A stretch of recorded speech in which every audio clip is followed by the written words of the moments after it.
গরো বইতে বইতে রে বাই আইন আর ভালো লাগেন না, ভাবলাম চক্কর মারিয়ায়। চিন্তা করলাম চক্কর মারাত হয়ে যাওয়া যায়।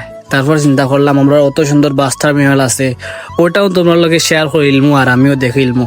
তার বাদে গেছিলাম কি তোমার বাস টার্মিনাল, আর ড্রোন দিয়ে ভিডিও করায় টার্মিনালটা একটু বেশ সুন্দর লাগে। আর ড্রোন দিয়ে ভিডিওটা বাইদা হয়ে আমি করছি না, খেয়ে করছে তাও জানি না। আমি ক্লিপ পাইছি, লইছি আর মারছি। আমিও ক্লিপ লইছিলাম, বাট নিচ থাকি টার্মিনালটা তোমার পুরা দেখানি যায় না, এর লাগে ড্রোনের ক্যাপচারটা আমি তোমার লগে শেয়ার করলাম আর কি। আর ড্রোন দিয়ে ভিডিও করায় সিলেটের হোল সাইডে যে সুরমা নদী ওটাও ধরছে। তার বাদে আমরা বাক্কা সময় ঘুরাঘুরি করলাম। ঘুরাঘুরি করার মাঝে দিয়ে তোমার ভাই বাজার বলতে কল দিছে যে তোমরা কই আইও, আজকে আমরা খেলাইলাই। তারপরে ডিরেক্ট আমরা গেছিলাম ওই খেলার মাঠও যাইতেও না বইলে তোমার বাসন আরম্ভ করে দিছে। তার বাদে আমরাও গীতা তোমরা খেলার প্রস্তুতি লইলাম। আর বর্তমানে তোমার তো খেলার সিজন নয়, এর লাগে আমরা তোমার লাগে গেছিলাম ক্লাসিক খেলার লাগে। তারপর আমরা খেলা শুরু করে দিলাম। খেলা শুরু করার মাঝেও আমি তো একটা আতঙ্ক বেসমেন্ট, সবে আমার ডরার।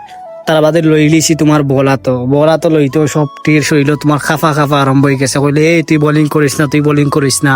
তার বাদে আমি কইলাম এই বেটাই তোমরা আমি আসতে মারমু, তোমরা ডরাইও না।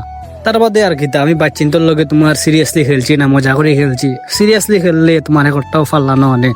আর এই ভাই আমি যে একটা থ্রোয়িং করছি স্টাম ফুরা ভাঙ্গি গেছে। তার বাদে স্কুলটারে ফুরাও মিস করলাম। ওই স্কুলে একসময় কতও না শয়তানি করছি, বর্তমানে তা সব অতীত, মিস করিয়াও লাভ নাই। বর্তমানে আমরা নতুন গন্তব্যের জন্য নতুন করে প্রস্তুতি নিচ্ছি। আর আজকের বিকালটাও আসিল অসাধারণ, সূর্যের তাপমাত্রাও আসিল মারাত্মক। তার বাদে আর কি তা সব ভালো থাকো, সুস্থ থাকো, আল্লাহ হাফেজ।